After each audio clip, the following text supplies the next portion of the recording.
Awesome. Well, welcome everyone to today's session. So this is the Resolve School Finance Equipper. So it's the first of three sessions that we're going to do. So we're going to be exploring some of the things that Resolve essentially believes to be the important things to know in regards to school finances.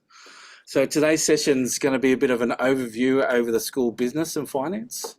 Our next session next week will focus on two main topics. So we'll focus on schools business drivers and KPIs, as well as government funding and compliance requirements. And then in our final session, we'll be focusing on school operational reporting and the business manager, principal and board relationship. Before we begin, I thought it would be good for us to introduce ourselves from Resolve. So as you can see, we've got three members of Resolve here with you today, myself, Craig and Dan. So I might get Craig to start off with a bit of an introduction about Resolve itself and then himself, and then me and Dan will go after that as well. Yeah, thanks, Matt, and good afternoon, everyone. It's nice to put a face to the names who I've spoken to, and also to see others. Again, just to give you some background about myself. So I've been working in the non-government school space in all Christian schools prior to joining Resolve. I started back in the last century when there was a different funding model altogether for schools. And we'll talk a bit about that a bit later on. But that was, over 20 years ago. I've worked in a small school where I was a business manager. I was a third business manager that was there in 9 months. In my second month of being at the school, I had to go to the bank manager and ask for an extension of an overdraft so we could pay our staff over Christmas. They were challenging times. Learned a lot, and happy to share more offline and one-on-one if you're interested to hear more detail there. Moved to a larger school, Pacific Hills, in Western Sydney. Director of Admin and Finance there for 4 years. Moved to Western Australia to a group of 7 schools. Had a number of different roles there.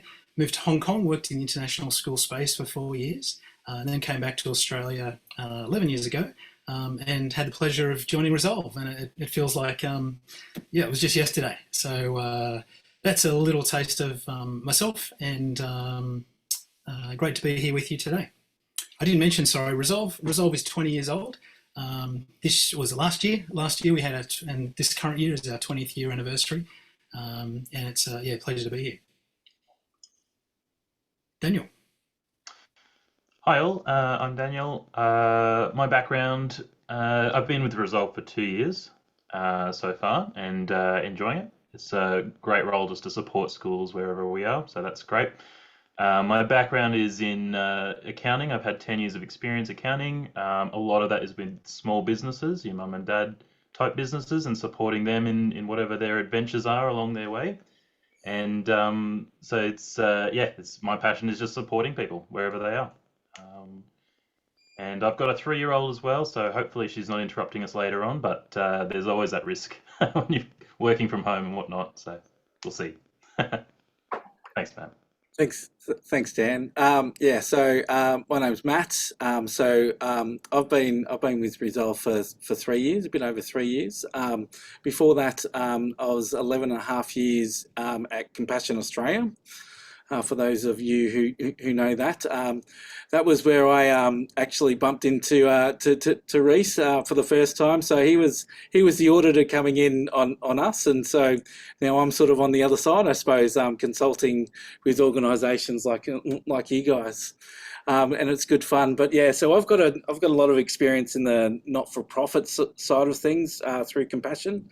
So I did a lot of stuff with the management team of Compassion Australia, but also with the other finance directors and stuff from all around the world with Compassion as well. So for a couple of years, I led a finance managers or finance leaders group as well.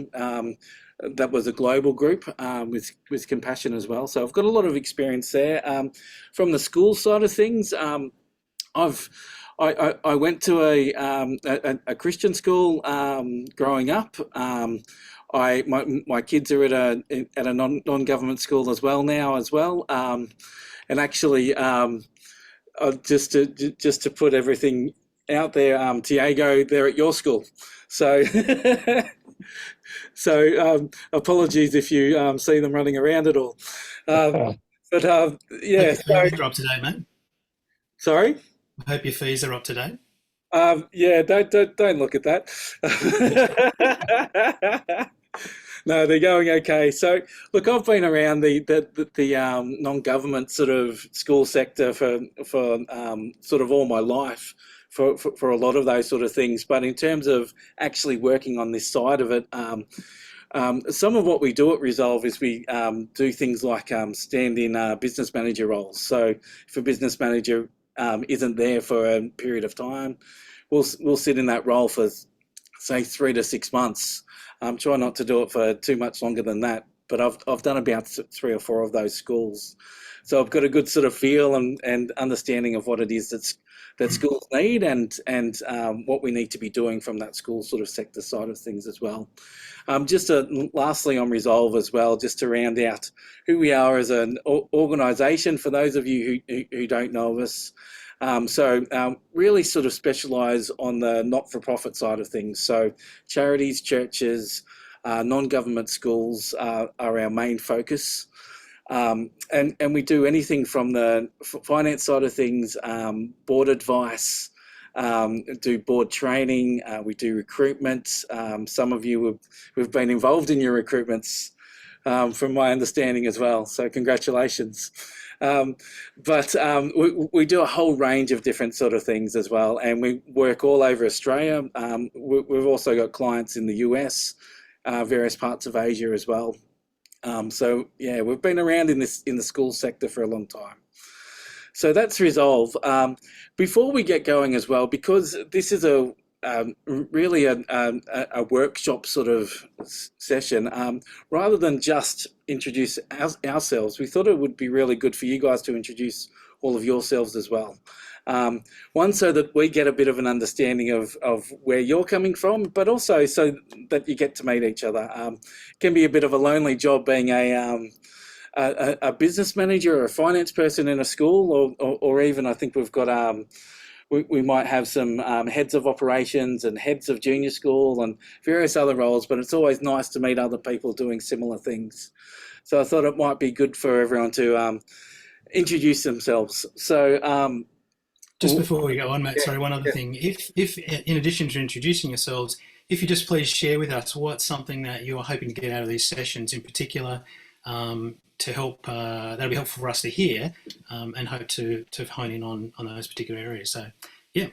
Yeah, that's really good. Thanks, Craig. Yeah, so your name, school, role, how long you've been at the school, and what you're hoping to get out of these sessions. So whoever wants to jump in and go first, otherwise I'll start calling names. Well, easy. I'll just start. So I've just joined Wyong Christian Community School, I think about 2 or 3 weeks ago. Tiago here, by the way. I am now I'm the so-called CFO for Wyong Christian Community School. It's been fun to be there. So I come from a diverse background. So I'm a Brazilian Italian. I started my journey as a banker in Brazil many moons ago. Don't even know if I can actually go back and recall that experience. Has been such a long time. From there, I moved to Australia. So I was with Hillsong Church for a few years. Those who know Hillsong, I guess everyone might have heard of Hillsong here and there. So I was with finance team there for 6 or 7 years, if I'm not wrong. Look after mostly of the treasury side of our organization. Then after Hillsong, I went into different businesses which I ran. So we still run a service business as a family, and decided to go back to the not-for-profit world, which I was reluctant for a little while, but I think a school was something that got my attention. And well, lucky enough, Resolve and Wyong were fool enough to hire me. Yeah, it's been fun. Thanks, Tiago. And coming away from these 3 sessions, what do you want Nice to meet you we spoke the other day for a Yes, little while. indeed. Yeah. Look, I want to understand a little bit more of the entire industry, to be honest with you, and how, especially specifics when it comes to, government grants and the specifics of it. The business itself, I think it runs well for us now. So, we're in a great position, but there are things there like such KPIs that you guys, you've put a beautiful long-term plan for us with a lot of information and understanding the importance of those KPIs. Especially, I'm very interested, obviously, as a CFO, the financial side of everything when it comes to the school and the drivers, how much each of them actually have an impact on the bottom line, on the health and the financial health of the school. That's what I want to get out of it, to be honest. Thanks, Tiago. Sandy, are you happy to go next? So you're right next to Tiago on my screen. I'm actually on your line on my screen, so okay, awesome. I wasn't sure. It was like a raffle, I guess. Yeah, my name's Sandy. I work for ET Australia, which is a special assistance school on the Central Coast. We've got about 260 students at the moment, and we're a year 7 to 12 school. Only been in operation for about 11 years, so we're fairly new. The last couple of years we've had year 12, so it's like, yeah, year 12, because they're sort of moving through all the different year groups. I've only been in this job for about just over a year, 15 months or so. I'm the finance and operations manager, and I have to say I like finance much better than operations. I don't really love the operations, but you sort of seem to get to do it. Before that, I've been in not-for-profit for a long time. Before that, I was in health, so I was there for about 15 years. So it was similar. It was same but different, I guess. Very similar in the way that the not-for-profit works, the acquittals for the funding, all of that sort of stuff is similar, but not quite the same here. So there's a lot of, I can see there's a lot of synergies between the two, but the school environment is different for me, and it's been a new challenge. So I've been working with Dan, and it's been really helpful. He's helped me with kindly help me set up the long-term plan that was mentioned a minute ago. Some of that I'm just going, oh my God, it's quite the tool, and it can do all sorts of different things. But for us, I'm really interested to see the drivers and the KPIs, I guess. Particularly for us, it's a little bit different for us because we are a special assistance school. We have a lot more support staff and are funded a little bit differently to an average school, I guess. But yeah, I'm really just interested in hearing what everybody's got to say and just sort of spitballing with others to see if things that people experiences they've had and how they've approached different things. So yeah, Awesome. that's me. That's great to hear. Reese, would you like to share?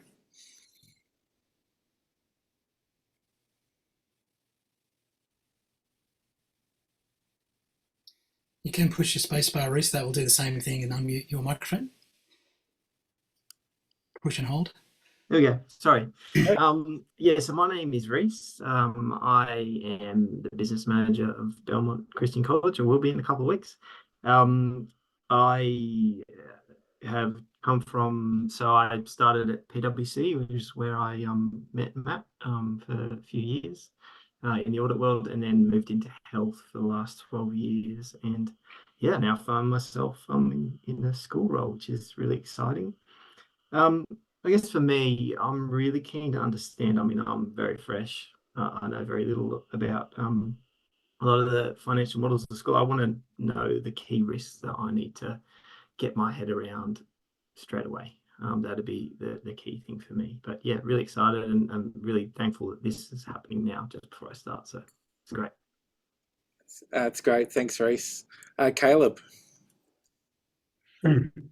Hello, yes, my name's Caleb, and I'm the head of junior school at one of the St. Philip's Christian College campuses out in Cessnock in New South Wales. And I've been in this position as my third year. Second head of primary role, I've been a K-12 deputy principal down in Tasmania, originally from New Zealand. And I guess I'm very keen to understand more about school finances because as a head of like sub-school, we're involved in the educational models and the theories and approaches. I'd like to have a more coherent understanding and approach to integrating the school finances with strategic planning and being aware of the indicators, ratios, and risks that support school sustainability. And just a general broader understanding of school finance. So yeah, That's good. I started at a low position, just so you know. I'm not a business manager. I'm not a. Sorry, Caleb, I missed how long you've been in your current role? This is my third year. Gotcha. Yeah. Oh, that's great. That's great. Yeah, and certainly, I think you're the only person on the sessions today that isn't a operations or finance sort of side of things. So, but that's fine. This is really good. We've had principals and heads of schools and stuff like that before, and it's really good for you to learn and understand some of this stuff as well. So, it's great to have you with us. Thank you. Chris, would you like to share? Yeah, g'day all. My name's Chris. I also answer to Cameron, the joys of having a first name for a surname.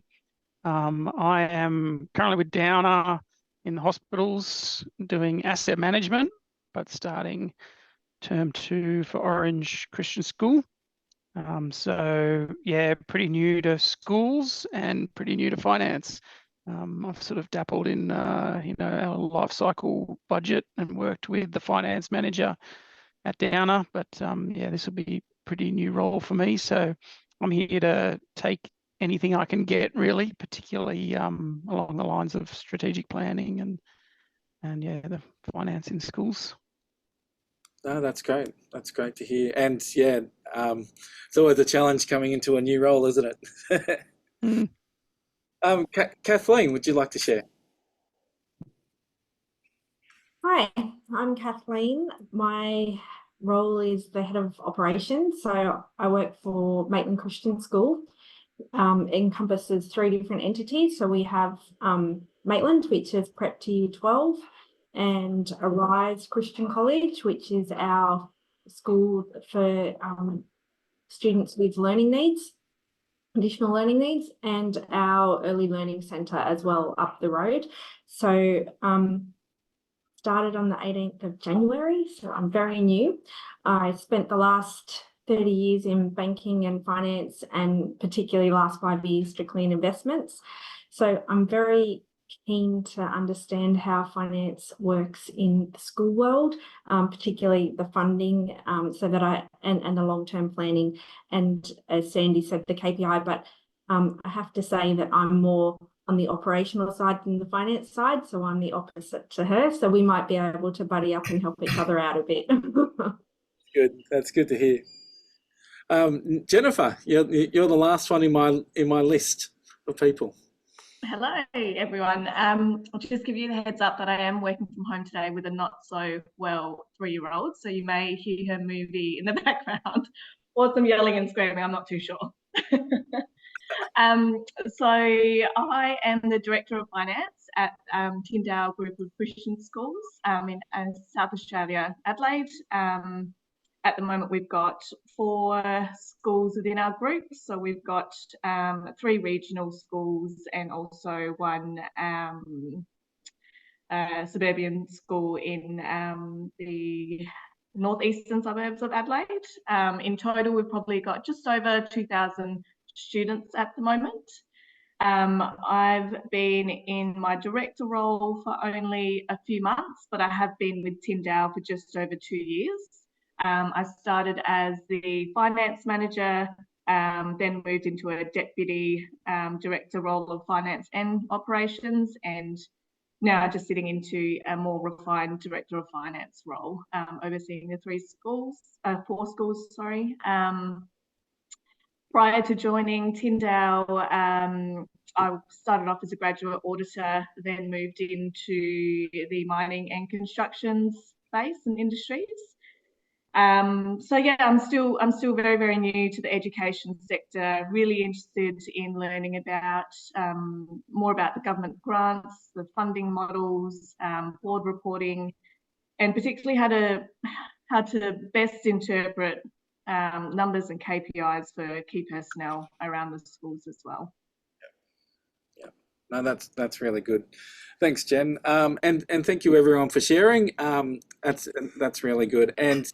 And look, the last couple of things to say before we jump into the actual slides and start working through all of that is that sessions like these really work best when they're in conversational formats. So everyone has their cameras on, and please ask lots of questions. So if there's anything within this that we present or talk about that you're not sure of or you don't understand, or anything that we might sort of glaze over because we think, oh, it's everyone knows this and you don't. It's okay. It's not. There's no dumb questions. Please ask the question, and we'll also have a bit of time at the end, hopefully, for a little bit of a question and discussion time as well. So I'll hand over to Craig now, and he's going to start running through the overview of school business and finance and start talking about some of that. And so I'll chuck the slides on so that you can have a look, and then we can start going. Thanks, Matt. So this first of three sessions, as we heard of, and today we're going to try and capture what are the big main ticket items that need to watch out for in running our schools, the finance and business side of things. So yeah, the next slide. Thanks, Matt. What we've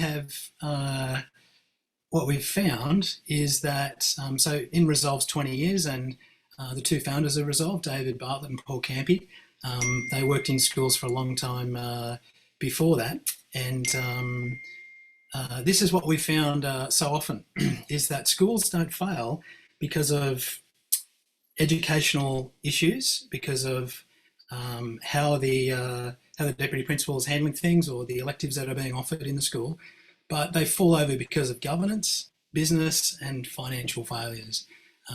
The finance side of things is such a critical piece to make sure that schools are sustainable and able to continue to trade and operate. And what we hope to do out of today is to share with you some key things to look out for to make sure your school doesn't end up in that category. So what's there? The school finance overview, as I've spoken about. We're going to look at that in some big picture detail. What are the main drivers behind our income and expenses? What do we watch out for, etc.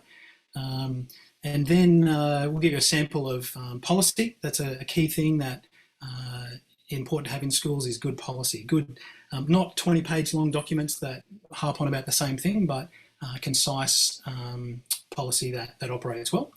We're going to look at what are the challenges that schools are facing. We're also going to look at the different roles, relationships, and accountability. So the people who are in the school, people who you're going to be dealing with, the different stakeholder groups, if you like, that us as business managers, and Caleb, thanks for being dragged along there with that, and then close off with suggestions on how do we keep things ticking over. So let's have a look now at a very simple graph or pie chart that where does our money come from? The school, the income, the cash inflows that we receive from the school, what are the different components of that? This is a very simple little snapshot, but can you sort of see on the left-hand side, there's a split between the state government and Commonwealth. So in this particular school, about 50% of their income is coming in from the government, and the other half of the revenue that comes into the school is coming out of school fee income and then supplementary income, whether that's interest, other minor canteen, uniform shop, that sort of stuff. That ticks in. So from that, that's not a precise graph, not in any way at all. In the last, since about the year 2000, the level of Commonwealth funding and state funding that schools receive is actually, rather than being driven by how a school performs financially, it's driven by the socioeconomic status or the capacity to contribute, is what it refers to now, of your families to contribute to pay the fees. Looking at the people who are participating in our workshop today, Sandy's in a different boat, being at ET. I imagine you get special funding where your revenue isn't driven by the socioeconomic status, the financial capacity of your families to contribute. You're on a different level. But a lot of the other schools who are participating in this are in quite a similar boat, which is helpful for comparison purposes. So that's it in a nutshell about the different levels of income. So from a P&L perspective, a lot of you will have a lot of income accounts in your profit and loss, grouping those into government funding, school fees, other funding, and keeping watch on the trend there and what percentage each has on a year-on-year basis. Very helpful. So those of you that have access to prior year's accounts, that's one of the things I recommend you look at. Have a look at that trend that's showing there. That's quite interesting. So if we can go to the next slide. Thanks, Matt. Just to add there quickly, Craig, as well, that split and that percentage can be different for different schools. So often for some schools, you actually find that schools that are deemed to have a lower capacity to contribute, or their parents have a lower capacity to contribute, they'll have a higher percentage of state and Commonwealth funding and a lower percentage of school fees. What that does, though, is that it really means that the school's quite reliant on what the government's doing and any changes that the government makes. So I suppose we say that to just sort of say, be aware of that. If the percentage of your income of school fees is only, say, like 10% or 20%, then you increasing that or each of your school fees by 5-10% doesn't make it as much of a difference as what the government does in their increasing or decreasing your income. So it's something to be really careful of and mindful of. Thanks, Craig. Thanks, Matt. Yeah, so just while we're on that topic, I'll just dig in a bit deeper on that, and just to give you some context. So we'll go back to the inflow. Sorry, Matt. Since you're talking about the level of income that a school receives, how much of that is government funding versus private funding? I'm not sure how many of you are aware, probably all of you, that in New South Wales, for example, the state school teachers got a real kick along in their teacher salary costs. So a graduate teacher, for example, is getting paid $10,000 a year more than what they were the year before. That knock-on effect is rolling through the independent school sector, and so there's been a material lift in salary costs for schools, a lot of your schools this year, and that hasn't been matched by an increase in fee income. And so the level of support that a lot of your schools receive from the government is a material component, more than 50%. And so when the government funding only rises by inflation, which is what it does now to a large extent, yet your costs are rising by a lot more than inflation, that means there's a growing gap that needs to be filled to keep the organisation sustainable. We'll go into some more detail on this, but that's a high level comment about that. And one of the schools, or at least one of the schools who are in the session today, we were looking at their long range plan, and even a double-digit percentage increase in school fees didn't really have a material impact on their financial performance. They're that dependent on government funding, and so there's some challenges ahead in there. We'll get into more detail on that later on. On the expenses side of things, I was just referring to salary costs. When they go up by 10% with no other impact, I mean, the superannuation guarantee levy is also kicking away at increasing our costs as well. And so because in a school, in round numbers, 3/4 of your expenses, that's a very rough figure. So if 3/4 of your expenses are going in salaries, then when there's such a huge lift in those costs, that has a material impact on your financial performance and operations. The amount of money that actually gets contributed in the classroom on teaching resources is almost immaterial. But yeah, staffing costs are the big component there. Thanks, Matt. What we're just going to touch on now is the cash flow that a school will typically have.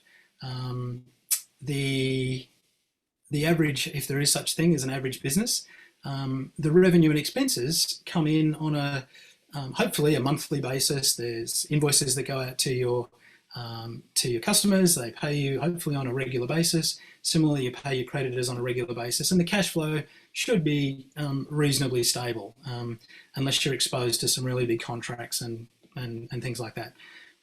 We as non-government schools are exposed to really big contracts because our government funding, which you saw, in your schools, 50%, let's use that, 50% or more of your funding is coming in from the government. Can you notice in the graph there in January, that red line, that income line, is at a really material, is a peak level there.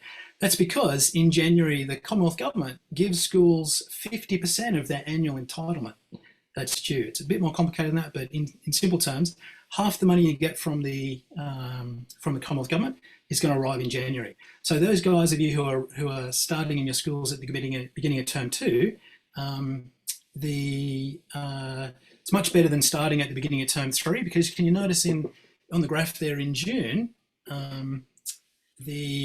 there's not a lot. There is income that does come in from January to June, but the cash low points in a school typically are June and just before the funding arrives in July, and also at year end in December.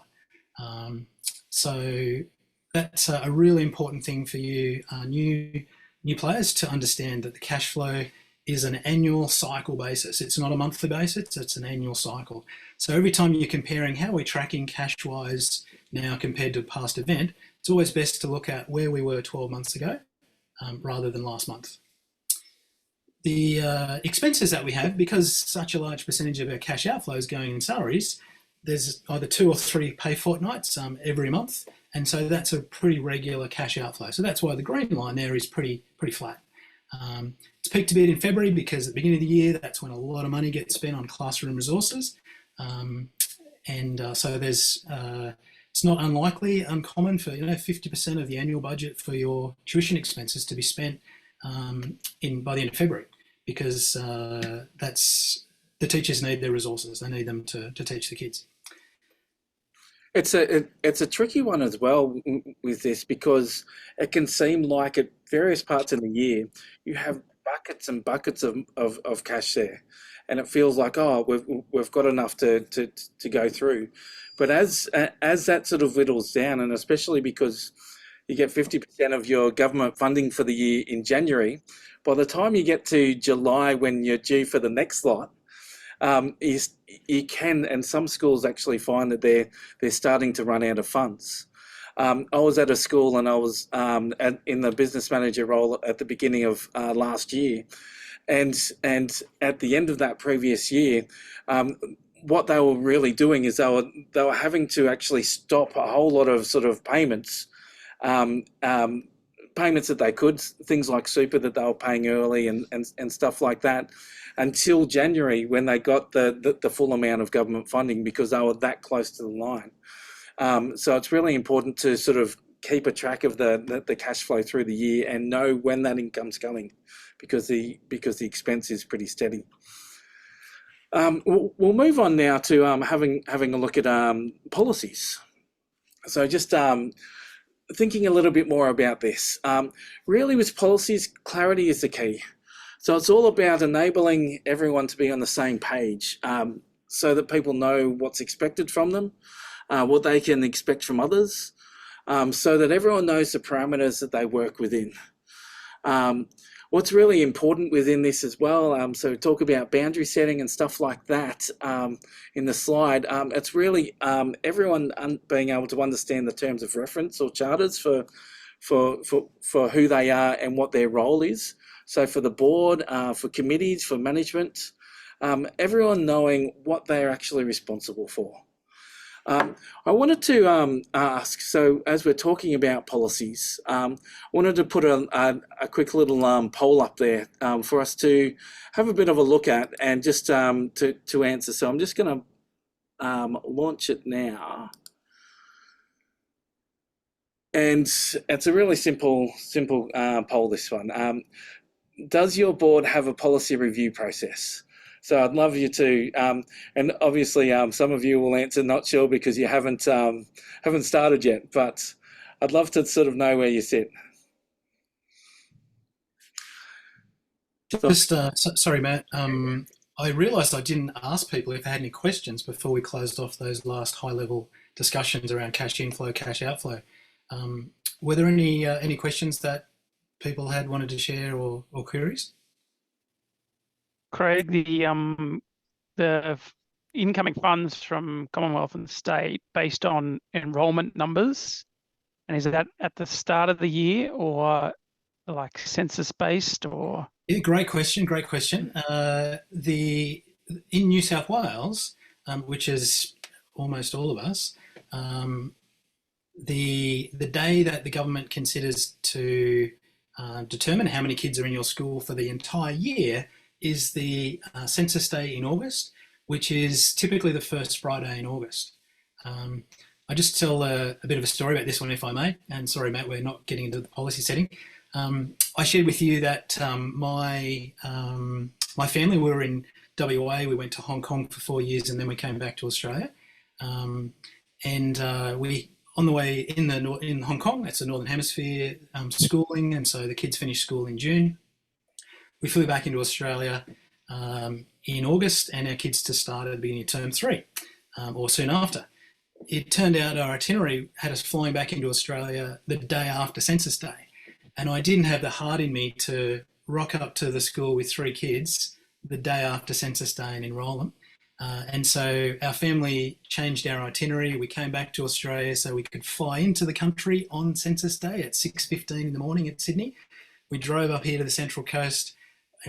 Before stopping anywhere, went to the school, enrolled our kids, got them in, and then we went to look for somewhere to live. Because of that, the school got $30,000 in funding for me just coming home a day early. So that Census Day is such a critical day. We could talk for a day about Census Day, but yeah, for all your schools in New South Wales, and it's the first Friday in August. On 1 year out of the last 20, it's been the second Friday, but typically it's the first Friday in August, that's Census Day.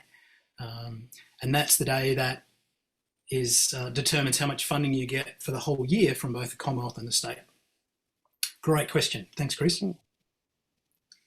Any other questions, Ed? Thanks, Matt. Cool. All right, we'll go back into the policies, and I'll just share the results. Let me do that, and there, so you can see. So it's either a yes or a not sure. So for those who are a yes, I suppose what I want to sort of put out there to you is how active is your board in reviewing the policy? What's the process, the timeline with that? Does your board have a board calendar which helps them to understand when to review policies and things like that? So would anyone like to share? Well, this is what I'm going through at the moment.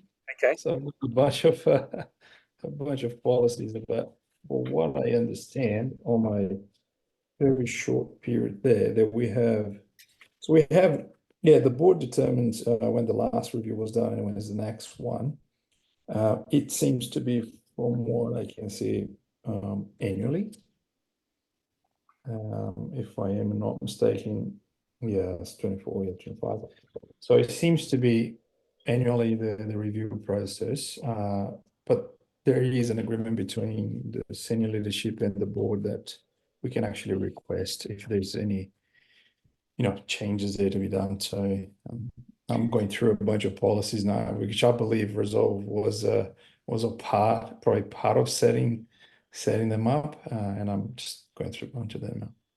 Yeah, I believe we had some input with some of those things. I also understand that there's a checklist or a bunch of registers as well, and within there it does talk about that Wyong has, and it does sort of give the policy updates, periods and things like that as well.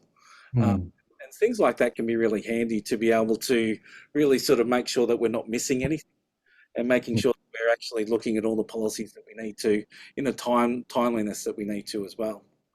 And sorry, Matt, I just something that's really super important. We were talking about government funding and how often does that arrive. The only reason our schools receive government funding is because our schools have passed a registration and accreditation program. That's run by the state governments. In New South Wales, it's called NESA, N-E-S-A, and it's different in South Australia. But schools go through a registration process. Caleb, I don't know if you've been on any of those in your time.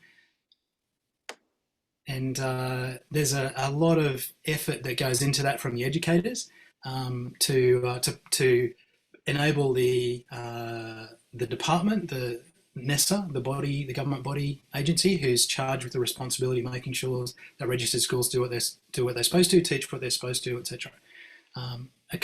Caleb, did you want to share?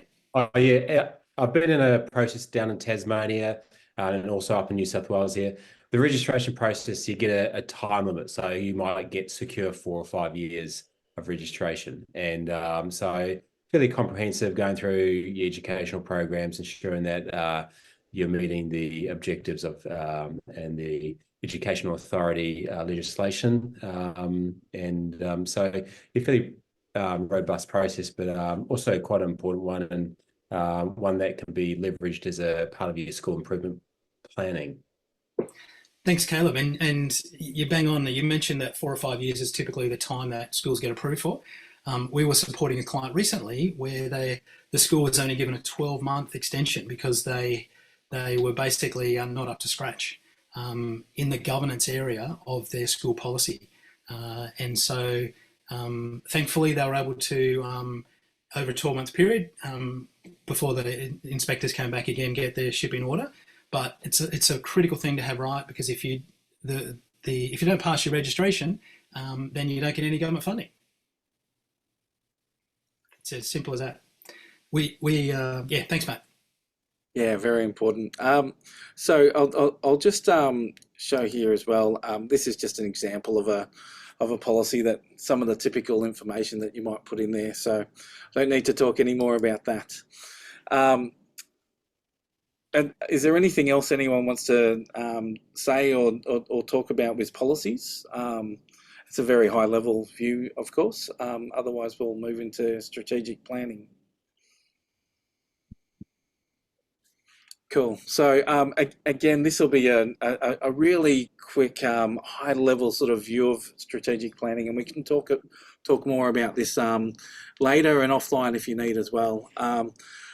Just to mention, and most of you would sort of already know this cycle of 3 yearly strategic management planning within the whole school community is a good idea, and it's good to make sure that we're doing a fair bit of strategic planning as we're going through. Some of what that does is it really sort of leads to much greater stewardship of the scarce resources that we have. So helping us to better plan what we're doing with things like building projects and the spending decisions that we might have. If we've got a good steady strategic plan, it keeps us on track keeps us in line with our purpose and our vision and our goals and our values of the school as well. And it's helps us to, if we've got good strategic planning as well, we're less likely to see wild changes in directions as well in what we're doing and how things are sort of going and leading to unexpected things like redundancies and things like that.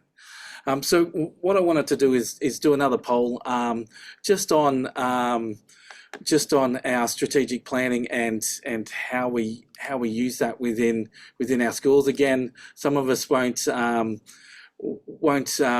be able to do this too much because you haven't started yet, but it's just a simple question of, is your school's strategic plan actively used and referred to by the board and management?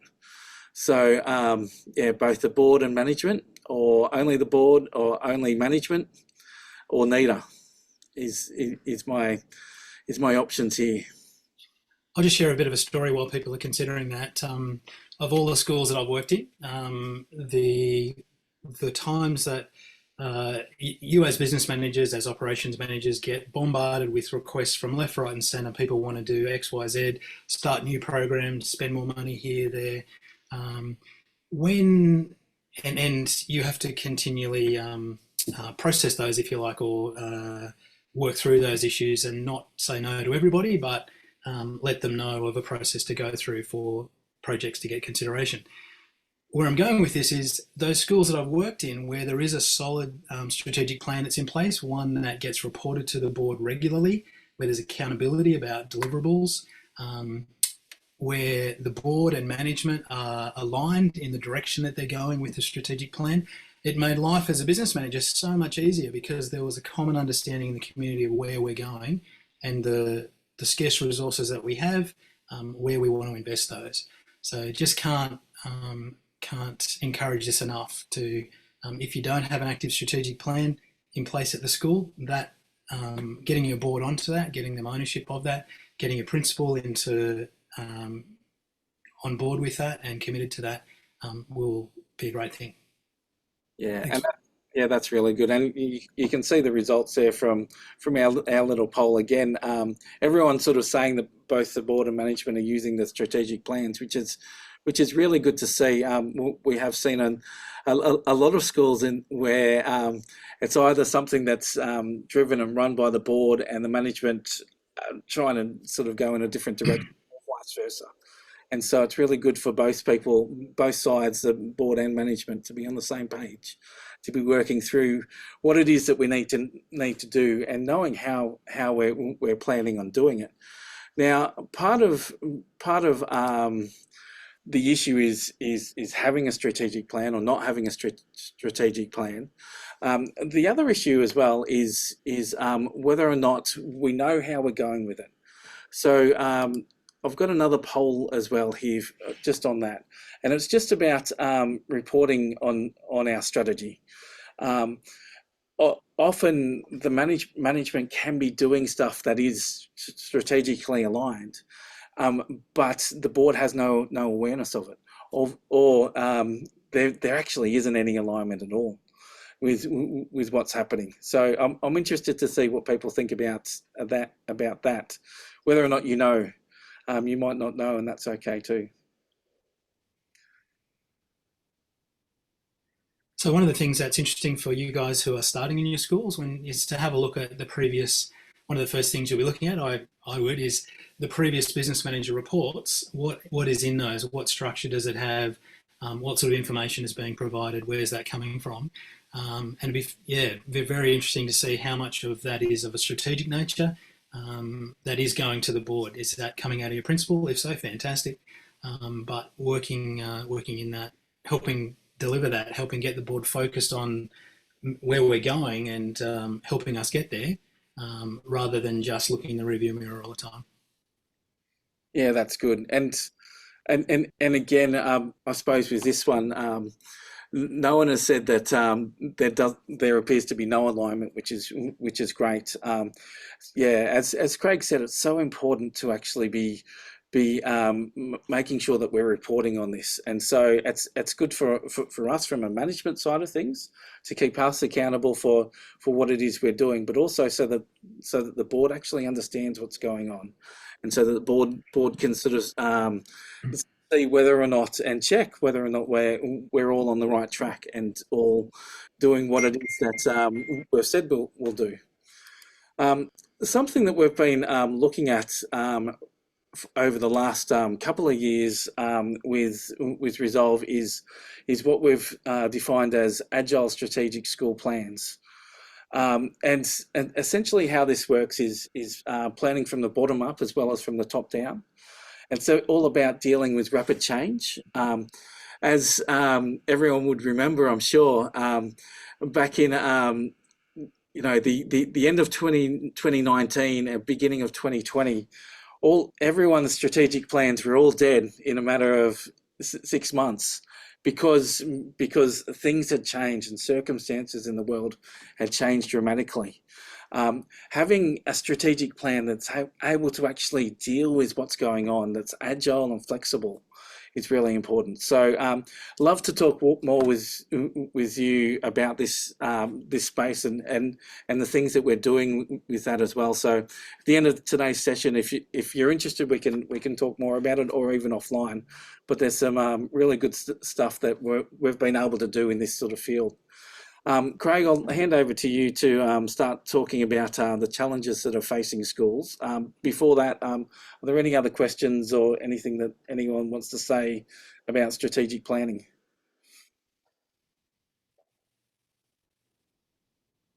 I suppose, is there like a good model for planning your strategic plan that, you know, would be out there, able to be shared, or like, Yeah. I don't know, the school I'm going to might have one, I don't know, but is there, you know, any sort of template or? Yeah. There are certainly plenty of different models that people use and schools use, and often people sort of come together and sort of nut this sort of stuff out on a retreat day and stuff like that. Yeah, what we're talking about from that agile school, strategic school plans that we've sort of been working through, it's a new way to sort of look at it to really get the people who are doing the work and who are really involved in it to actually have a really strong say in what's happening. So yeah, we can talk more about that with you later on if you like, Chris. Yeah, I'm sure. Yeah, once I hit the ground and Yeah, get a feel for what's already in place. that's right. And you've had a look to see what the school's actually doing in that space as well. And we can absolutely have a chat with you about some of the things that happen sort of there as well. Yeah, as I said, we've done a number of these sort of sessions with various different sort of schools and not-for-profits over the last probably two or 3 years in this new way of thinking about things from a agile strategic perspective, and yeah, it seems to be working really well, and it really empowers people to move forward with their strategy as well. Okay, Craig, we'll move on. Thank you. Yes, as Matt shared, this is a very fresh survey that has been done. The Bursars Forum is started off over 20 years ago, back in the days when there was one email address per school. A lot of you don't know what that means, but I certainly do recall that. The Bursars Forum grew to 1,000 members. So typically that is bursars, business managers, operations managers in schools. And there's a database, and members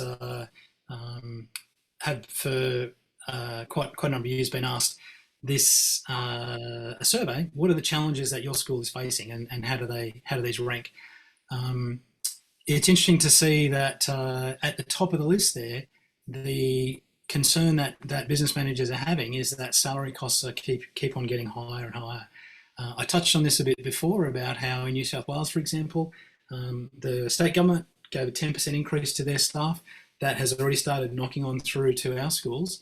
And when our school fees only this year went up by 3-4%, and when that's just a small component of our fee, of our total income as well, the thin margin that we have to operate on gets narrower and narrower. So that is at the front of everyone's mind. So for the newbies coming in, those salary costs, managing your salary costs well, not just putting on staff because people say we need them. We need to find more efficient ways of getting things done. That's a whole other discussion. What else is there? For the last 5 surveys, the big challenge that schools were facing, keeping school fees down. How can we keep our schools affordable when our fee increases are going up every year at a rate higher than what the average family's disposable income is going up by? Then that is the real pressure point. How do we be sustainable? So this one here has been number 1 on the list for a long time, and it's only those staffing costs that really jumped out and scared people this year. The next slide that we look at puts it in a bit of a graphical format about why this is a pressure. I'll talk more about that then. Number 3, finding quality teachers, particularly in Christian schools who want to hire staff who subscribe to their statement of faith, who live, who breathe, who understand what their school is set up for, what it's here to do. That is a high need. In all schools who participate in the survey, it's becoming an increasingly challenging time to find good teachers. You can see the trend there. So in 2014, finding quality teachers was way down the list, and it's come higher and higher and higher, and it was number 10 just 4 years ago, and now it's bumped up to number 3. The St Philip's Christian College has, and Caleb, I know that there is a teaching school that has been, so one of the groups of schools in Australia, so the St Philip's group, and Caleb's here representing them, they actually started their own teaching school to try and help service this need of finding good teachers to come into their schools. And I think it was just 2 years ago, maybe, Caleb, that the first teachers came out. Yeah, that's correct. About 2 years ago, and we have some employed at my campus, and they're a great benefit, and they sort of carry the vision and mission of the organisation as they come in. They don't have to get inducted because the teaching school is the induction to that as well. Thank you, Caleb. Yeah, so just some strategies that schools have been following to find quality teachers. I know of schools that have actually gone, so for example, the Lutherans in Victoria advertised in South Africa and brought in, I think it was 20 teachers, don't quote me on that, but they thought outside the box and said, let's go on, where can we go and find some good teachers? And they've gone overseas to find some good teachers. Now, the systems, the big groups of schools have the resources to do that. A lot of you are small or standalone schools, and it's difficult to do, but that's a challenge. Finding quality board members. Again, that's another one that is climbing the ladder. The requirements that are on board members these days, the risks that they're exposed to, the expectations that are on them. For example, in New South Wales, board members and responsible persons need to do 20 hours of professional development every 3 years.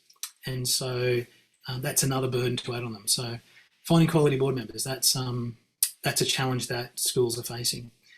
Things like that to help reduce the pressure on that. Checking what your board chair is doing, what your board is doing on a recruitment process for board members. Is there an active subcommittee or group who are looking out for potential board members to come in and join your school? That's a hot issue that schools are facing. What are the other ones that we've got there? So compliance continually sits. The number of families who are asking for fee assistance, strategic planning is being recognised as a need, getting new students in.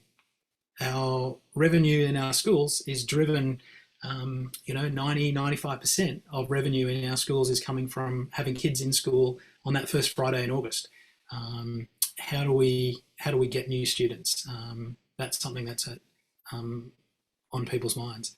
HR and finding quality support staff as well is on the list there too. What's interesting to notice with this as well is that there's four things that items there that have never been brought up before. And so now we're only in the preliminary stages of this study. So I've provided you the results there so far. I think about 30 schools have answered this. So it might change a little bit as we get some more of the results come through. But it's fascinating to see that there's some answers there that have never polled at all before since we've been doing this. We probably should move on to the next slide there, Craig. Thank you. Time's ticking away. Sorry about that. So I was sharing before about the fee pressure and where the this graph here is one of my favourites, if you like. It's also one of the scary ones because it shows you the challenge that we as non-government schools are facing. The three different. So this goes back to the last 20 years plus. The three bits of data that are graphed there. First one is CPI, inflation. So that's the purple line. And you can see how that has been increasing marginally over the years. Yet the next line up, the average weekly ordinary time earnings. So this is the paycheck that our families get. Sorry. Was that me? That was me. Sorry about that. Yeah, the paycheck that our families are getting is matching inflation, going a bit higher. It's suffered in 2023 when we've had an inflation kick. But that top line, this is the educational fees index. This is the component of inflation that relates to education. And can you see how that is just a very steep increase and going up and up and up compared to the other components? So our school fees are just going up and up and up and up because the cost of education is rising and rising. And so there's a whole nother session and more that we could talk about what strategies can we apply to help manage this long term.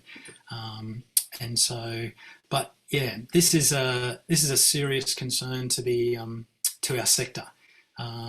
In the past, so prior to the year 2000, so we're going way back to when I was around, when I started, the increases that schools received each year, the funding increases went up by the same percentage change that the average government schools costs went up by. Does that make sense? And so if the average government school costs went up by 6%, then our funding went up by 6% as well, all things being equal.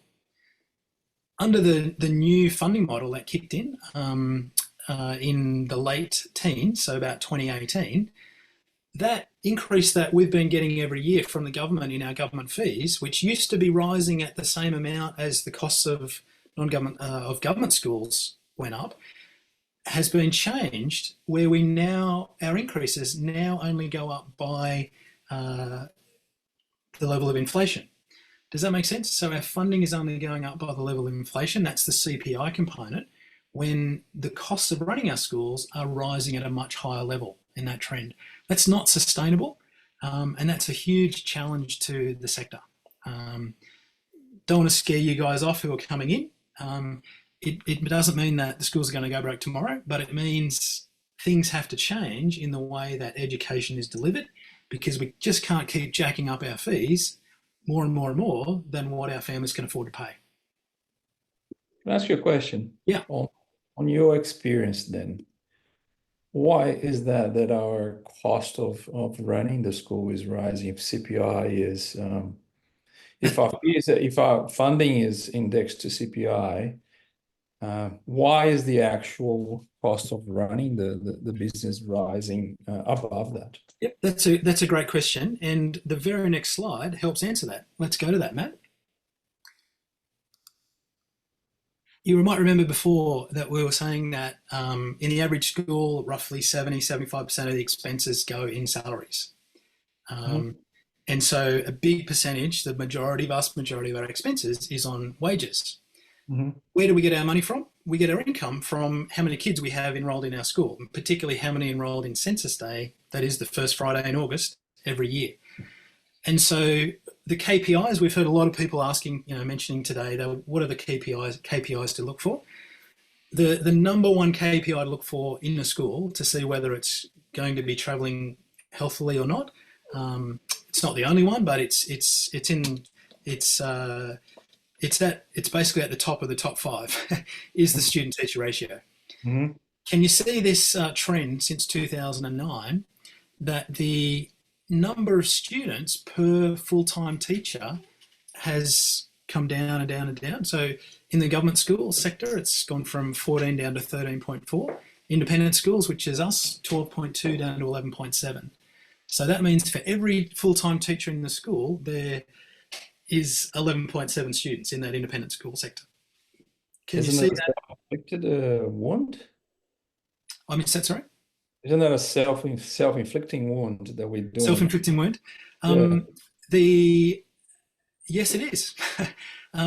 The pressures that are being placed on schools from I don't remember. Well, you guys remember going to school. I certainly do. I grew up in country New South Wales. There was no Christian school open where I was there. I went to a government school, and we had jam-packed classrooms. There was one year advisor. I don't remember there being a student counsellor. I don't remember there being a wellbeing team. There was, the schools were, back in my day, were very thin, other than the front of classroom teachers and a support team. What's happening more and more in schools and independent schools is parents are sending their kids to school not only to teach them, maths, science, and arithmetic. Well, what's that expression? Can tell I'm not an educator, but to actually help educate the whole child. Caleb, you could probably add a bit of comment to this. Would you mind, from the educator's perspective, when you first started in schooling to now, about the change that you've seen, the demands that are on the school from a resource allocation perspective to help keep the kids in the classroom, to help things moving? Yeah. I started 2008, and it was a New Zealand context first, and there's a difference between New Zealand and Australian schools. There's a lot less funding to New Zealand schools by the government compared to Australian schools. What I found in the independent schools in Australia, and particularly as the years have progressed, that departments have increased. We will have wellbeing teams. Those wellbeing teams will have counsellors, maybe psychologists. Learning support teams will have a range of qualified learning support teachers who have expertise in student disability. We will have a lot of collaboration with external services, such as we're trying to form, and we're required under the Education Act to ensure that we support all students. There's no discrimination. And so some students, they'll be attached with funding, but other students, we are required to make adjustments, and sometimes that's to property. If there's a student coming on the site with on a wheelchair, whereas historically that wasn't the case. And you see that with NCCD that was rolled out 2015, there's some trials 2016, but then I think it was around 2017, 2018 that became law for all schools to participate in the national collection of data with students with additional needs. And that's a big industry in itself. So we need to be engaging with that. But the demands were, the policy with that was targeted to the changes and adjustments in the classroom, which was put on the classroom teacher, but schools also had to have support teams to facilitate that as well. So, and expertise and create time and space. And so, I found that more students have individual education plans. Maybe I think at the realm between anywhere 13 to 19% of the student population could have an individual education plan, varying in scope and size and depth. And so, yeah, I guess the complexity of what is education like per child is this idea of personalisation that's going through the sector. Thank you, Caleb. So Yeah, so big picture, schools are needing to put more and more resources into the same number of students to deliver the educational programs and outcomes that they're obliged to provide based on the funding that we receive, and also that the parents are looking for and expecting. There's an expectation. So when I started 20 odd years ago, we had school working bees on, every term, and there'd be 50 families who'd rock up, 30% of your families would rock up to the school working bee and help out. That doesn't happen anymore. So these are some of the cultural shifts that we have in our environment that we work in. We are we only got 45 minutes left today, and we are not even halfway through the first lot of slides. So was there any closing question there, Tiago? No. So don't want to scare you off. I find it odd that we expect this level of service, and we have obviously a very, very reluctancy on the entire industry of independent, especially Christian schools, of raising fees, and I just cannot see on the long term a sustainable business model if that doesn't change somehow, or either increasing fees, increasing the number of students, or decreasing our service.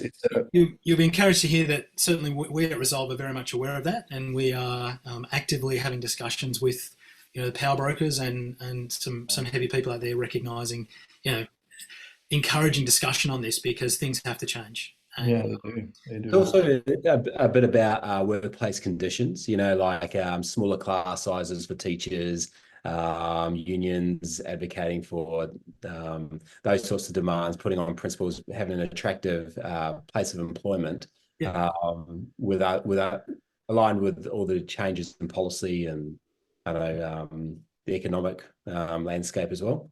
All this at the same time as it's hard to find quality teachers. So it's becoming more and more challenging. Let's keep going, if that's okay, Matt. The next couple of slides are talking about primary and secondary student-teacher ratios. Basically, the catch here is in a school, a primary school, in a K-12 school, or prep to 12 school, depending what state you're in. The primary school is the one where you will make your money, and the secondary school is the one where you will typically spend it. That's because the student-teacher ratio in secondary grades is lower than the average of that in the primary schools. In the secondary classes, you've got to have electives. It's not just one teacher per bunch of kids. There's multiple teachers for the same set of students. So that's just the simple economics there. Just mention on that as well. As lower fee schools, we're probably closer to the Catholic side of things than the independent side. So the independent ones, they tend to include a lot of the high fee independent schools as well, and so because of that, they do tend to have lower ratios. So I would say that most of the schools that we're involved in are more along these lines, and we would probably say that this 15.2 for primary is probably a little low as well. It probably should be closer to the 16, 17 mark. Thanks, Matt. So next slide is just talking about the different student-teacher ratios across the state that we see. You can see the Northern Territory is quite low. They have fewer students to fill up their classes, whereas WA, we don't have anyone from WA here. They a lot more centralised. There's fewer students out in non-metro areas, which I think helps bump those numbers. Let's go to the next slide. Thanks, Matt. Yeah, well, Dan, to talk us through a couple of case studies, and the reason why we put some case studies up here as well is because stories are important about the things that have actually happened in schools. So, Dan. Thanks, Matt. So I'll just go through a case study on something that we've seen in the past. This study went through a school, so this is real, school K-12 in northern New South Wales. They had 300 students in the school, but the principal, I believe, was reporting 420 in the census. And so if you can think through that, You know, Craig mentioned that 3 of his kids equaled $30,000, 100 extra kids or 120 extra kids. You can do the maths on that to know it's a big number. And so that happened over the course of 3 years. The staffing levels were also matched to 420. And so when we're talking about those KPIs again, those KPI numbers were just smashed because we've got too many teachers, not enough students, 300 students. So it wasn't working. On top of that, we've got a board that's not engaged with the management process, and there's just management failure. So the things that went wrong there, they owed the Commonwealth and state 1.9 million plus in fees to go back. That obviously isn't sustainable, and so the school went insolvent. And that displaces a lot of families and a lot of students into different schools. So the knock-on effect of that is quite broad. And the comments from the principal was that nobody was checking on me, everyone does it. And these are items that are, yeah, it's hard when you're, I guess, in an isolated role. You think that you'll never be spotted in these things, but you know, the things will always come to light. And beyond that, the principal went to jail for 3 years. So these are not good circumstances to be involved with, and it's good to keep, especially with census returns, your nose as clean as you can to try and make sure that it's working as well as it should. Just to add a bit of commentary about these case studies. Yep, they're fair income, they did happen, and we've got a number of them that we can share. The good news is the government, the Department of Education, their strategy of lifting the quality of board members, for example, I mentioned about that compulsory CPD training. I think strategies like that have helped lift the quality of boards, the quality of governance, because the board members were not doing their job in this previous school. They weren't watching closely enough. They weren't asking for the right data. The principal was able to do what they wanted. They said what they wanted to at board meetings, signed off some dodgy census returns to get more money to help fund the school, but it came out that they were overfunding, and the community lost their school. So beyond that, these are the other outcomes, is like the knock-on effect, I guess, from what happens when things go astray from a principal who's leading through the school in what the school is, you know, operating as. You have a lot of people who lose trust in the school itself. They lose trust in independent schooling as well, because, you know, these are the people that you have, like pillar stones, I guess, in the community that you want to be trusting and understanding well. That's right. So what's this one? Case study when things are, yep. So the next idea is that you have to have a finance and committee and treasurer role in their right place and doing the right thing. These roles are set up to try and create that management and the governance between the board and the management. It helps create that transparency. Yeah, again, like it's having statutory matters that you're regularly reporting to and bringing to the attention to the board, saying we're up to date, these are the current things that we're doing well, and these are the things that we need to have attention. Bringing the KPIs and having the committee and the treasurer being across the KPIs and understanding them well is quite an important aspect to that. And on top of that, I volunteer on a board currently, and acting as the treasurer as well. One of the things that I can do for this, it's a little charity group, is to sit beside the executive officer and work through a lot of the finance stuff. He's not a finance person, which is okay, but there creates a level of dialogue between the management and the board, and it can go both ways and goes board back to the executive officer as well. So it's the finance committee and treasurer roles are quite important in creating that dialogue and transparency between the two without having it to go directly into the boardroom or the detail. Having an internal audit process, operations review, final health checks. These are things that we help schools with as well. Like sometimes something smells bad and they don't know quite what it is, and so asking someone like Resolve to come in and say, just do a review or a check on what's going on. We want to know when something doesn't feel right, but we need somebody to tell us why it's not right, or if it is right and we just got it wrong. That sort of thing. I was saying earlier that we're doing some work with American clients. One of the things that we're doing to one of the larger universities there. They're linking with a whole lot of Christian schools and independent schools and setting up a process where they can have a health check. In the US context, they don't have the government funding that we do. So because of that, they also don't have the government oversight that we have as well. And so schools are running around there without having any clear understanding of where they're headed in the next 5-10 years, whether they're actually going well or not.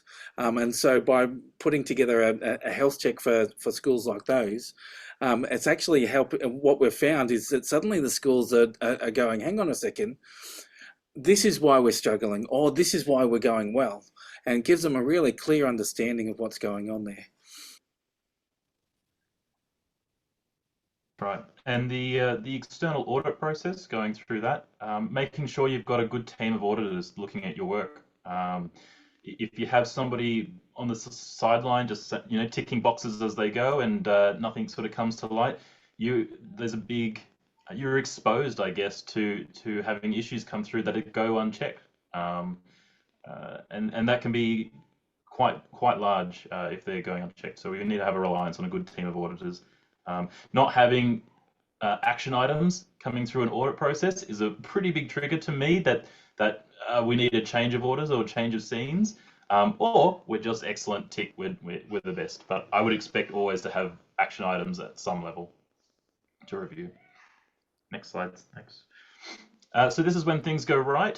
So this is a R-12 school, so this is South Australian school. 850 students with a clear vision and mission, engaged board, strong leadership team. This is a strong school ready to do good things, which have a plan and a strategy going forward. Next slide, please, Matt. So they got put into a position where a property next door became available, replacing the value of the buildings was going to be $66 million. But the purchase price of land buildings is $8 million. And so having a strategy and a place where they can shift into acting on an opportunity that comes about is quite a great position to be in. It's not something that you can just sort of, if you're not prepared for it, you can't act fast enough, you'll lose an opportunity. And in fact, I'm working with a school, this is a New South Wales school who's just been rolling over their finance model into the new year, their budget model, and has this exact situation come about where the property which they've been sort of thinking that they could purchase later has come up for sale in a midst where they're doing a lot of building projects. And so because they've got their plans in motion, they can start asking the good questions really fast and engaging with their board about, can we actually afford this in light of us doing a whole bunch of other projects, and how can we shift our strategies and plan around, and asking those, what if we do this or that, being engaged with those plans is quite a really strong place to be for decision making. Yes, so having a detailed cash flow projections is really key, as Matt mentioned. Having a lot of funding at the start of the year and starved by June or July, having those projections in place tells you whether you're going to be a strong position throughout the year. And that ties into a longer range plan. So if you're doing big capital projects that are $66 million or however big they are, how is that going to be sustainable in the long term? And mapping that against other issues that come about, so say government funding, making sure we're not over projecting the funding in case we're not receiving a lot, and how does that have a play in our overall financial position? And what, with buying a new property in a new centre, adding in enrolment growths and things like that, these are all part of the idea that having a good plan ready to go and to put into place and being agile about shifting into that plan is quite a strong place to be. Thanks, Matt. Okay, so we'll have a bit of a look at some horror stories really quickly. Craig, did you want to talk through some of these quickly? Sure thing. So it's always nice to hear that things are not as bad in your own camp as they are somewhere else. So here's for those of you that are in some challenging times right now, hopefully these stories are encouraging to hear that you're not the only one who's facing some challenges. So these are getting a bit dated now, but it's fascinating to hear that these happened. So this is a school that we were asked to come in and help give some guidance to, because they recognised they were in trouble. So the ACNC documentation, which back then when it was formed through ASIC, they hadn't done anything in that for 5 years. So simple things like changing director notices, things like that. They commenced building projects before they even had approved finance.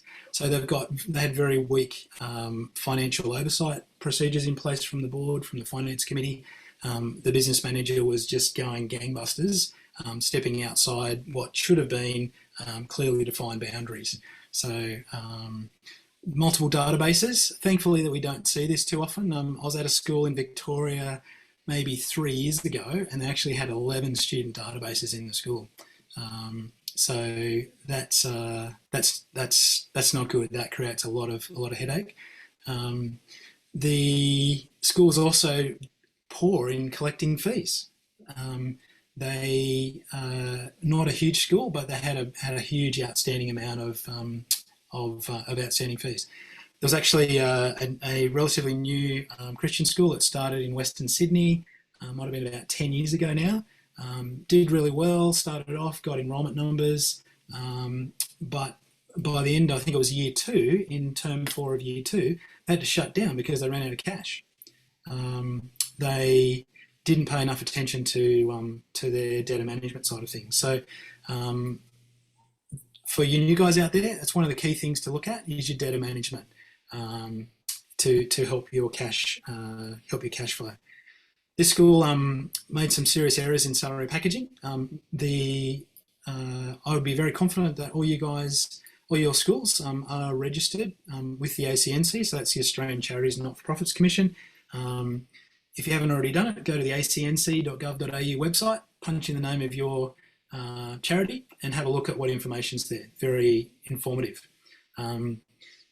The government funding, so noticing here about the Commonwealth returns. This is the annual census that's in August each year.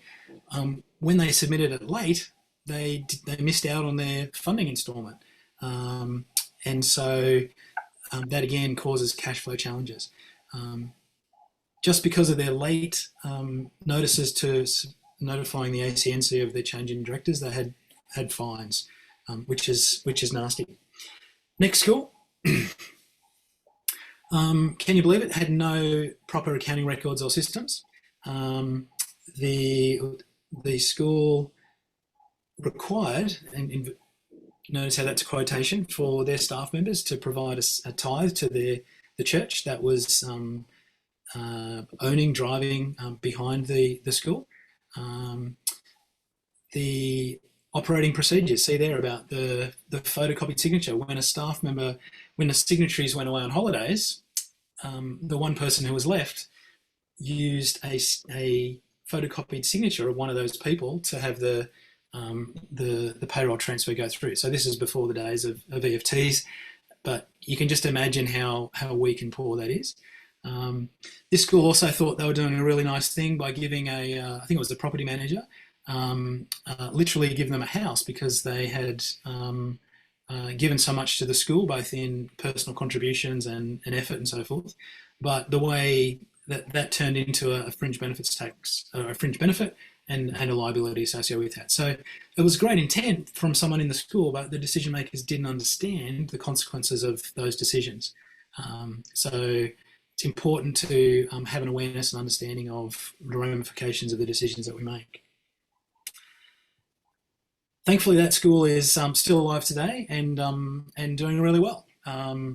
So that's an encouraging one. The next school, this is the last one on our list. We have their PAYG was outstanding for a long period of time, as was their super. The auditor, no, this is slightly different. I'll tell you a story about school number 4 that's not on the list there.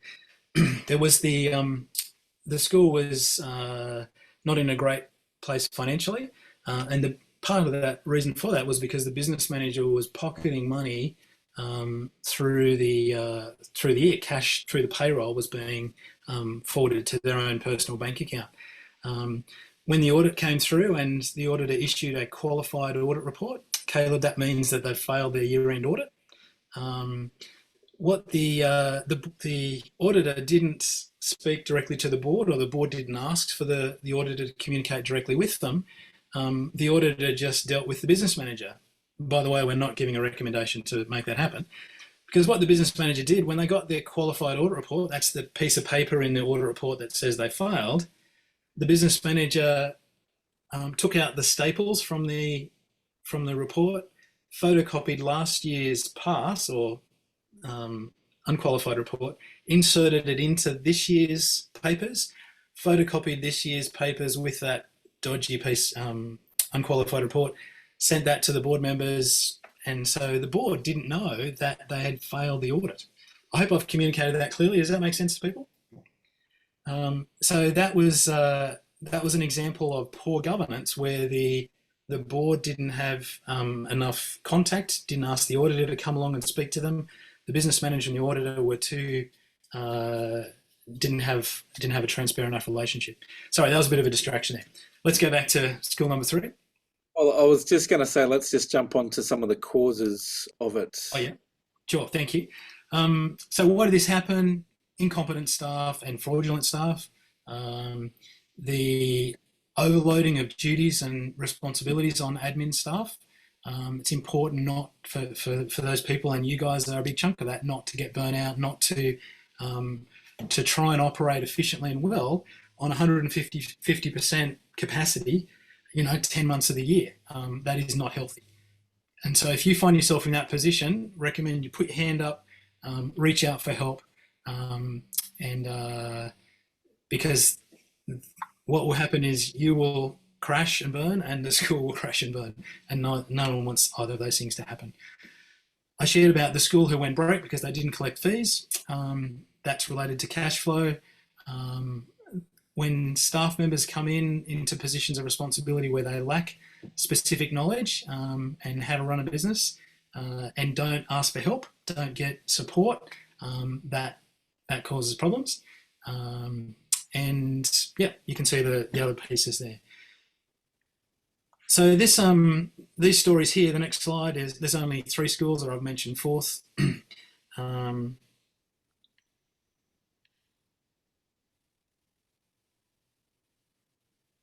Sorry there, I've skipped over Matt. Oh, that's okay. Causes, yeah. I think I'm supposed to hand over to you now. My apologies. No, that's fine. That's fine. And before I do that, just to provide an opportunity, did anyone have any questions or comments, or few? I'm glad that my place is bad, but it's not as bad as that. You don't need to say it's bad, but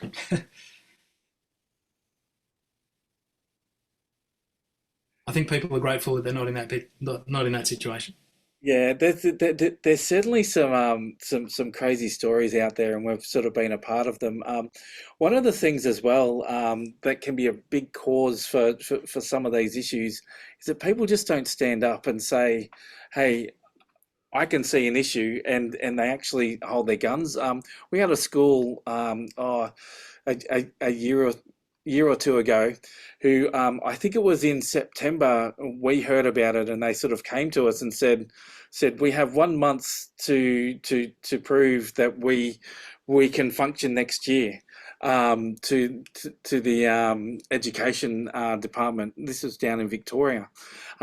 They'd worked out that they were no longer viable to continue past the end of that year from what they were doing. We were essentially given 1 month to sort of help, and 1 month wasn't enough time. But what we found out when we dug into the process was that the finance manager there at the school actually realised and understood that there was a big issue going on back in March and April. And if they had have stood up and said, hey, there's an issue going on, and if we don't fix this now, we're going to be in trouble by the end of the year.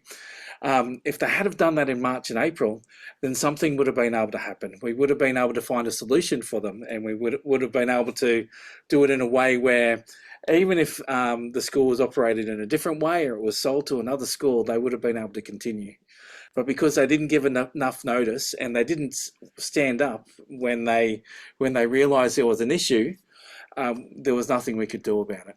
And so that's one of the examples, I suppose, of really it's so important in the roles that we're in these finance sort of roles and operations roles, when we see an issue, to actually get advice and talk to experts about it, and to actually stand up, and even when people are saying, hey, no, that's fine, you don't understand, you're only new here, we've got it all under control, the school's lasted for 30 years before you, it'll be fine.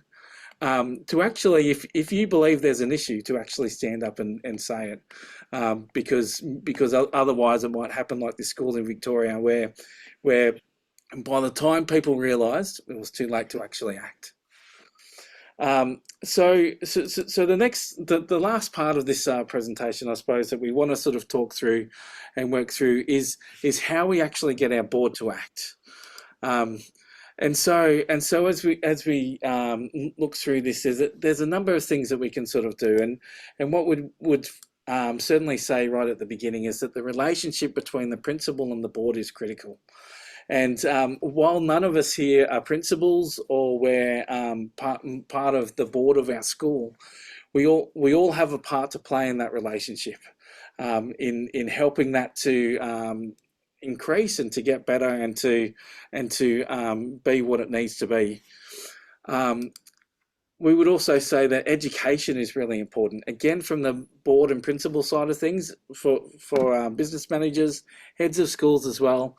What you're doing here today is actually helpful in this. You don't know what you don't know. And so training is essential.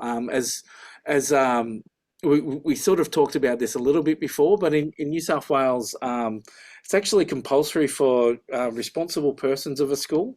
So that's generally the principal, business manager, the board as well, to have 12 hours of training over 3 years. And this is really important to be able to keep that continuity and to help board members and directors who simply don't know business often, they don't know how to run a school, actually give them the skills to be able to do the governance side of what they've got to do. Being flexible is really important as well. So while we talk about achieving ratios, and we gave you the student teacher ratios and things like that as well, we need to be flexible as well. We understand that there are a number of different things that we've got to work through, whether it's well-being of staff, the needs of students these days are different as well. And so understanding the ratios and being flexible with that is really important. Benchmarks, understanding what the industry is doing and what the industry is talking about is really important. So there's another group called the Somerset. Sorry? Your audio just cut out there briefly, Matt. You were just about to introduce John Somerset's financial modelling. I sure was, and sorry about that. Let me know if you can't hear me at all. So a benchmarking that we use is the Somerset education model. We've seen a lot of schools use this, and it's really good. They have an annual school survey, and it provides some really detailed benchmarking. So a number of your schools, I'm sure, are already using a tool like that. If you're not, it's probably worth checking that out and seeing what it can provide for you. And engaging with associations and others like other groups like Resolve can be helpful as well. Telling stories is really important, and again, that's why we did the case studies today, and we've told a number of stories throughout this.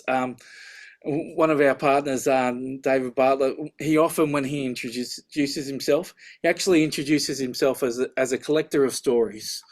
Because as we hear stories and we learn stories about what's gone well and what's gone wrong, that's where we can sort of learn from that as well, and help improve ourselves later on as well. And that's really good for the boards as well to sort of see.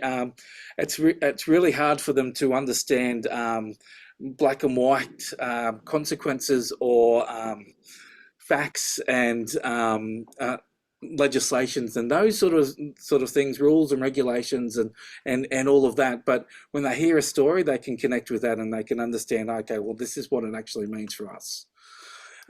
Putting things into writing is really important as well. So things like having a clear action list or compliance checklist, board calendars, anything that sort of lets us all work together and all be on the same page about what needs to be done is really important.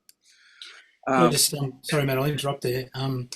Just to comment on a couple of platforms that we find are really useful for this issue about helping things get done.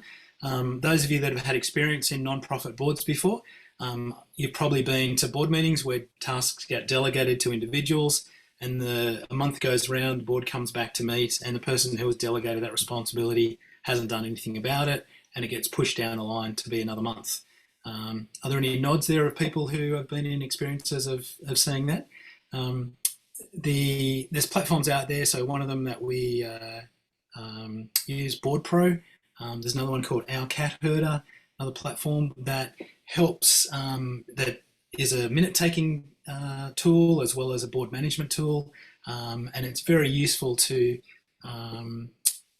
in that area where things get documented, due dates get there, email notifications go around. Very helpful. If you don't have any digital board minute record keeping materials like that, come back to us and we'll recommend some for you, but super helpful. I'm pleased to share, I'm looking at the list of people and those schools that I know do have systems like that in place, but there's some that I don't. So, but super helpful to have. And that sort of thing it's a one-stop shop for everything the board needs to know. So it's all there, and they can find, and so all the policies can be put in there, past minutes, any action items as well. So it really helps the board keep any vital sort of documents to the organisation as well, and really helps the board to keep on track with where they need to be and what they need to know. Facts are really important as well. So really sort of telling the facts about what's going on and what they need to know. Connecting everything with our vision, purpose, and values is really important. I was working in a school at the end of last year, beginning of this year, and we found ourselves in a lot of conflict management situations. So we were working in there, assisting the business manager and the principal. And what we were doing with that school is we were constantly, with the people involved on both sides, just bringing them back to the values of the school. In everything they're doing, as people started getting their noses out of joint and being upset with each other, we're talking about, well, your school values respect. Are we respecting each other? Your school values kindness. Are you being kind to each other? And so we're able to sort of link everything back to that, and that really sort of helped them as they were working through some of those conflict situations. But it also helped guide them. We were doing similar things with their management team as well, and really helping them with the management team be connected with, how are you treating your staff? Are you respecting your staff? Are you being kind to your staff? And all of their other values. And that was really helpful for them. Fear, I would say, you don't want to strike fear into board and to other people if you can help it. But sometimes that's the only thing that you can do. Letting people know the consequences of their inaction. What's going to happen if they don't move ahead with some certain things. So that school that I mentioned in Victoria that closed, that was really probably what needed to happen 6 months earlier. A bit of fear there that, hey, hang on a second, things aren't the way that you think they are, and there's huge consequences. because by the time they heard and understood those consequences and they had that fear, it was too late. The last thing that we would say there as well is keep calm. Don't lose it. Always be calming when you're talking. So, with the board, that's it can be difficult when things can get emotional and all the rest. But if we stick to the facts and be calm in how we talk, that can often keep situations a lot smoother and a lot easier. This slide here, just a picture of the old bike and Superman, and we have that just to help us sort of think about, are our school systems old and slow and uncomfortable, like this old bike? Are they slick and fast as Superman? Sorry if I was breaking up there. I'm not sure if I was. You're okay. And so a lot of this, when we talk about our systems and our processes and procedures, it's all about, is it fit for purpose? Does everything that we have, is it fit for purpose? So things like our purpose, vision, and values, are they fit for purpose? Do we know what they are? Have we clearly articulated them? Have we integrated them into the life of the school? Not just some nice words on a wall. Governance, quality governance. Have we got that going the way it needs to? Does the board know its role? Is there a good mix of people? Do we have a good mix of skills and experience and gender and age? Do people know does the board know what's going on in the school without actually heading into management? The management team, the leadership team of the school, are there good leaders there in the various roles? Strategic plan, is it documented, the way forward that everyone knows, so everyone's going in the same direction? Do we use things like, and we'll talk about this in the next couple of sessions, but long range financial plans? So do we understand where we're going financially in the next few years, rather than just this next year? Things like facilities master plan. Are we just putting buildings wherever we want, rather than having a good plan of, this is how we want to build the place and this is what we want to do? So are we managing that well? That's both with buildings, but also with some of the technology underneath it, and understanding all of that. And quality education programs. It sounds obvious, but actual teaching and learning needs to be going well. It doesn't necessarily mean to have top HSC or VCE or whatever it is in your context results, but it needs to be tailored to what's important for the community. So we're all parts of independent schools, not non-government schools, Christian schools, specialised schools. Do we understand what the school sort of needs, and is our school's education program delivering what we say we want? That's the end of the slide, and we just thought we've got about 9 minutes left, and it'd be good to have a little bit of a discussion time and questions if anyone's got any questions. So I wanted to leave it open a little bit for if anyone's got any questions or thoughts, because there's a lot of information here that we've sort of gone through, and this session is particularly sort of heavy with some of this information. We'll have a little bit more time in the other sessions to discuss things a bit more as well. But are there any questions or comments that people want to bring? And Matt, you might like to stop the recording now. I might provide a more open opportunity as well for questions.